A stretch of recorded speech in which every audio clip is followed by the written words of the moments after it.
வர்றான் பாரு பம்படிக்கும் பலான பாண்டியன் பாண்டியன் வர்றான் பாரு பம்படிக்கும் பலான பாண்டியன் பாண்டியன். நாம் தமிழர் கட்சி உறவுகள் அனைவருக்கும் வணக்கம். நான் உங்கள் செய்யோன். இன்னைக்கு வந்து நம்ம ரொம்ப சந்தோஷமா இருக்கிறோம். இன்னைக்கு வந்து ஒருத்தரை பிரிச்சு பிரிச்சு பிரிச்சு பிரிச்சு வைக்க போறோம். அவர் யாரு அப்படிங்கிறது உங்களுக்கு தெரியும். அவர் வந்து வீட்டில் வளர்ந்தவர் அல்ல, நாட்டில் வளர்ந்தவர் அல்ல, அவர் வந்து காட்டில் வளர்ந்தவர். எங்களுடைய சிங்கம் அப்படின்ற மாதிரி. சிங்கத்துக்கெல்லாம் தெரிஞ்சதுன்னா தூக்குமாடி செத்து போயிரும்டா அப்படிங்கிற மாதிரி நமக்கு ஒரு பக்கம் மைண்ட்ல ஓடிக்கிட்டு இருக்கு. அதை விட்டுருவோம். பல நாம் தமிழர் கட்சி தம்பிகளோட மைண்டில் அதை தான் ஓடிக்கிட்டு இருக்கு. அதாகப்பட்டது நம்மளுடைய பலான பாண்டியன், நிக்கிதா பாண்டியன் என்று பல பெயர்களை கொண்ட மாமனிதர் அவர். அவர் வந்து நாம் தமிழர் கட்சியை பற்றியும் அண்ணன் சீமானவர்களை பற்றியும் அவதூறாக ரொம்ப கேவலமான கீழ்த்தனமான வார்த்தைகளை பயன்படுத்தி சமூக ஊடகங்களில் பேசி வருவது நம்ம யாவரும் அறிந்ததே. அவர் என்ன பண்ணியிருக்காருன்னா ஒரு படி மேலே போய் விஷ்ணு அவர்களுக்கு கொலை மிரட்டல் விட்டுருக்காரு. வலைதளத்துல பாரு, வலைதளங்கள மூஞ்சியா முகரே ஒருத்தர்லாம் அதே என்ன ஆளு சிவனு விஷ்ணு அதான் மூஞ்சி முகரையும் பாரு. நாய் பல பேருக்கு பிறந்த நாய் பேசுதான் பேச்சு ஒரே எடுத்து அவனை எடுத்து கொண்டு விடுவேன் களவாணி பேல ஏண்டா நாய. விஷ்ணு வந்து சாதாரணமாக வலையொலி மட்டும் நடத்தி வரக்கூடிய ஒரு நபர் கிடையாது. நாம் தமிழர் கட்சி ஆதரவாக வலையொலி என்ன மாதிரி வந்து நான் இப்போ நாம் தமிழர் கட்சி ஆதரவாக வலையொலி நடத்துகிறேன் இல்லையா, என்ன மாதிரி வந்து ஒரு வலையொலி மட்டும் நடத்தலை. விஷ்ணு அவர்கள் வந்து நாம் தமிழர் கட்சியுடைய பொறுப்பாளர். அது மட்டும் இல்லாமல் மாநில அளவில் இளைஞரணியில் பொறுப்பில் இருக்கக்கூடிய நபர் தான் தம்பி விஷ்ணு. விஷ்ணுவுக்கு வந்து ஒரு பகிரங்க கொலை மிரட்டலை இவர் விடுத்திருக்கிறாரு.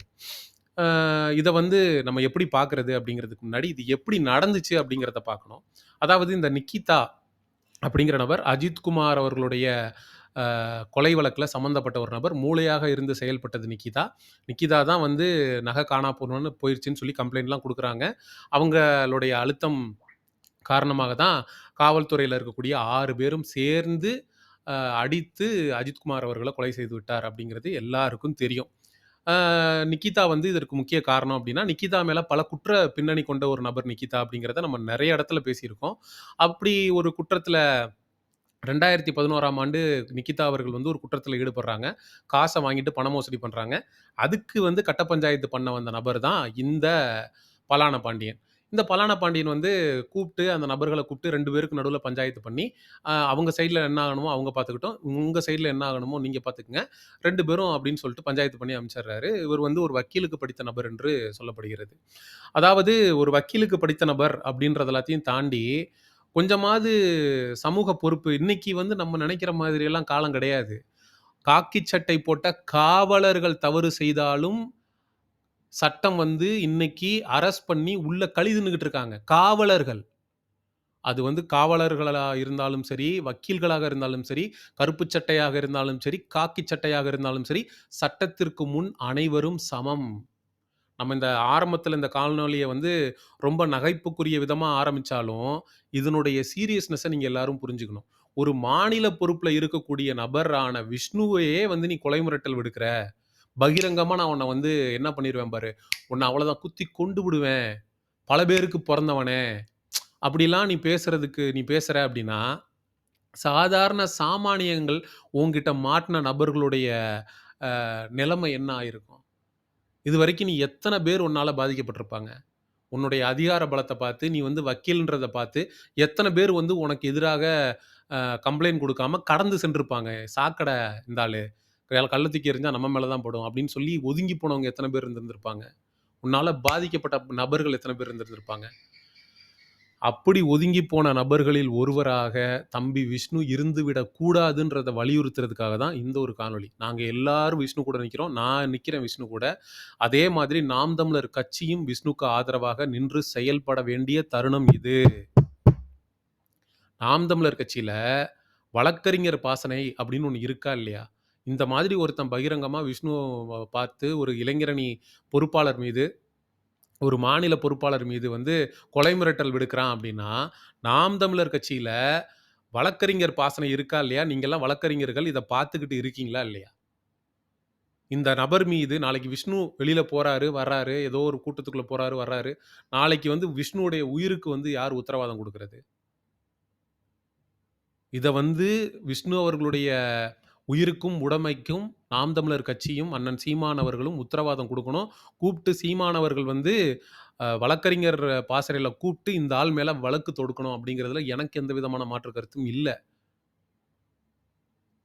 வழக்கு தொடுக்கணும். இந்த நபர் மீது சட்டத்தின்படி வழக்கு தொடுத்து நடவடிக்கை எடுக்க வேண்டும்ங்கிறதுல எனக்கு மாற்று கருத்து இல்ல. விஷ்ணு அவர்கள் ஒரு கருத்து வைக்கிறாரா? உனக்கு எதிர்கருத்து இருக்கா? நீ இல்லையா? அந்த நபர் நீ இல்லையா? இல்லேன்னு சொல்லு. ஆதாரத்த வெளியிடுவேன், ஆதாரத்த வெளியிடுவேன். வீடியோல தான் பேசிட்டு இருக்க. நீ எந்த ஆதாரத்தையும் வெளியிடல. வெளியிடு. நீ இல்லன்னு ஆதாரத்த வெளியிடு. இல்லேன்னு சொல்லு. உனக்கு அதற்கான உரிமை இருக்கு. அத விட்டுட்டு நான் வந்து வீடு பூந்து அடிப்பேன், வெட்டிருவேன், குத்திருவேன், தள்ளிருவேன். எத்தன பேர வெட்டுவ? நாம் தமிழர் கட்சியில 35லருந்து 40 லட்சம் இளைஞர்கள் வாக்களிச்சிருக்காங்க. எத்தன பேர வெட்டுவ நீனு? இத வந்து நம்ம இப்படியே கடந்து போயிறக்கூடாது. விஷ்ணுவுக்கு ஆதரவாக நாம் தமிழர் கட்சியில் இருக்கக்கூடிய அனைத்து பொறுப்பாளர்களும் குரல் கொடுக்க வேண்டும். நான் வந்து ஒரு சில பேர் வந்து காணொளி போட்டிருந்தாங்க. அத நான் பாராட்டுறேன். அது மாரி அனைவரும் ஊடகம் வைத்திருக்கக்கூடிய நாம் தமிழர் கட்சி தம்பிகள் அனைவரும் இந்த நபருக்கு எதிராக வந்து காணொளிகள பதிவு செய்ய வேண்டும். நாம் தமிழர் வழக்கறிஞர் பாசறை வந்து இவர் மீது வழக்கு பதிவு செய்ய வேண்டும். வழக்கு பதிவு செய்து இவரை கூண்டில் ஏற்ற வேண்டும். இந்த மாரி பகிரங்கமாக கொலை மிரட்டல் விடுக்கக்கூடிய ஒரு நிலைமை முன்னாடி மாரிலாம் இல்ல பாண்டியா. என்ன இன்னைக்கு காலகட்டம் என்னன்றது தெரியாம பேசிட்டு உட்காந்துருக்கிற நீனு. நீ அந்த காலத்து ஆளுன்னு நெனைக்கிறேன். அந்த காலத்தில நீ வெட்டுவேன், குத்துவேன் அப்படிங்கிறதெல்லாம் சரியா இருந்துச்சு. இன்னைக்கெல்லாம் வந்து காவல்துறையே தவறு செய்தாலும் உள்ள கழி தின்னுட்டு இருக்காங்க. நீ அப்படி வந்து விஷ்ணுவ வந்து வெட்டிட்டு, குத்திட்டு நீ இருந்துருவியா? உன்ன வந்து விட்டுருவாங்களாம்மா அப்படியே? உன்னுடைய எண்ணம் என்னன்னா, நாம் தமிழர் கட்சி அண்ணன் சீமான் அவர்களையும், நாம் தமிழர் கட்சியில இருக்கக்கூடிய நபர்களையும் பேசி, நீ வந்து புகழடையறதுக்கு நீ ஒரு 10 பேருக்கு தெரியணுன்றதுக்காக, நீ வந்து கையில எடுத்திருக்கக்கூடிய கேவலமான ஆயுதம் தான் இது. எதிரி என்ன ஆயுதத்த எடுக்குறானோ, அந்த ஆயுதத்த அதான் அத வச்சு தான் நாங்க என்ன ஆயுதத்த எடுக்கணுன்றது ஒண்ணு இருக்கு. கொஞ்சம் கூட மனசாட்சி இல்லாம, பல பேருக்கு பொறந்தவன் அப்படின்னு நீ பேசுறியே, சிங்கம்ங்கிறியே, சரி நாங்க கேட்டா, சிங்கம் வீட்டுக்கு வந்துட்டு போச்சான்னு எங்களுக்கு கேட்கறதுக்கு எவ்வளோ நேரம் ஆகும்? வேண்டாம். இந்த மாரி கேவலமா அந்த ஆள் போற அளவுக்கு நம்மளும் கேவலமாக தரம் தாழ்ந்து போக வேண்டான்றதுனால தான், உன்ன வா போன்ற அளவுக்கு நான் வந்து விமர்சிச்சுட்டு இருக்கேன். இப்படியே நீ பேசிக்கிட்டு, இது மாரி கொலை மிரட்டல் விடுத்துக்கிட்டு, இது மாரி இருக்கிறவன பூரா உருட்டிக்கிட்டு, மிரட்டிக்கிட்டு இருந்தேன்னா, மரியாதை இன்னும் தேயும்.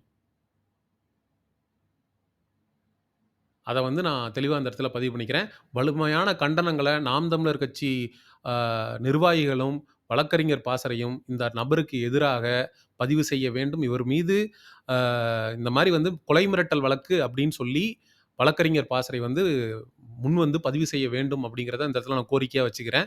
நாம் தமிழர் கட்சி தம்பிகள் நெறைய பேருக்கு, பல பேருக்கு எடுத்துக்கொண்டு போய் இந்த காணொளிய சேருங்க. பார்த்து தெரிஞ்சுக்கணுட்டும். சீமான் அண்ணன் கண்ணில் படும் வரை பகிருங்க. நாம் தமிழர் கட்சி பாசறையில இருக்கக்கூடிய நிர்வாகிகளுக்கு பகிருங்க. எல்லாருக்கும் கொண்டு போய் பகிர்ந்து, இந்த மாதிரி நடந்திருக்கு அப்படிங்கிறப்ப எப்படி செயல்பட முடியும்? இந்த மாரி கொலை மிரட்டல் விடுக்கிறாரு ஒரு ஆள்னா, எப்படி நம்ம களப்பணியாற்ற முடியும்?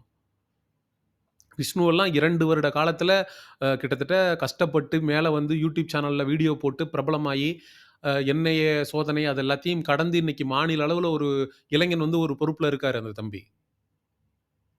இப்படிப்பட்ட நபர்கள் வந்து கொலை மிரட்டல் விடுக்குறாங்க அப்படின்னா, எப்படி சுதந்திரமாக செயல்பட முடியும்? தம்பி தைரியமானவர். அவர் பண்ணுவாருன்னு வச்சுக்கங்க. எல்லாரும் அப்படி இருக்க முடியும்னு சொல்ல முடியாதுல்ல நம்மளால.